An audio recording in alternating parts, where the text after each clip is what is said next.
যখন টাকা দিয়ে সাজছি তখন অন্তত আমার 2 দিন মেকআপটাকে লং লাস্টিং চাই, আর কান্নাকাটি করলেও যেন না ওঠে। আজকাল কিছু মানুষ ভেবেই নিয়েছে মেকআপ বোধহয় একটা প্লাস্টিক সার্জারি। হ্যাঁ, এটা বলছি তার নিশ্চয়ই কিছু কারণ আছে। একটা এক্সপিরিয়েন্স তোমাদের সাথে শেয়ার করব আজকে। এদিন আমি চলে গেছিলাম বর্ধমানে, ঠিক বর্ধমানও নয়, বর্ধমান থেকে ঘুষকাড়ায়, মানে ওই 30 কিলোমিটার বা 1 ঘন্টার কাছাকাছি রাস্তাটা ছিল। ট্রেনেই গেছিলাম, আর যাওয়ার সাথে সাথেই আমার কিছু অনুরাগীরা চলে আসে। সত্যি রাস্তাঘাটে এরকম কম বেশি অনেকের সাথেই আমার দেখা হয়। কেউ কেউ ভীষণ কনফিউশনে থাকো যে সত্যি এটা আমি কিনা, আবার কেউ কেউ দুটো ভালো কথা বলার জন্যও আসো।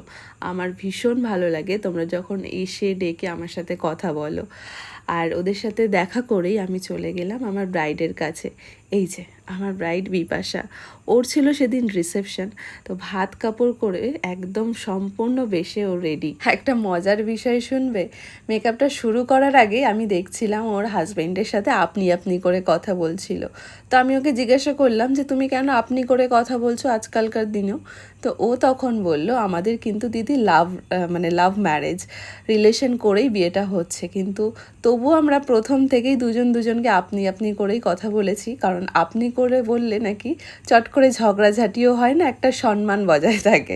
আপনি করে বললে একটা, যে তুই করে বললে বা তুমি করে বললে, যে একটা মানে যা খুশি বলে দেওয়া যায়, মারামারি কুটুরি একদম ফাইটিং হয়ে যায়। আপনি করে বলে সেটা আটকে যায় না, মানে সেফ জোনে চলে যাবে আপনি করে বললে।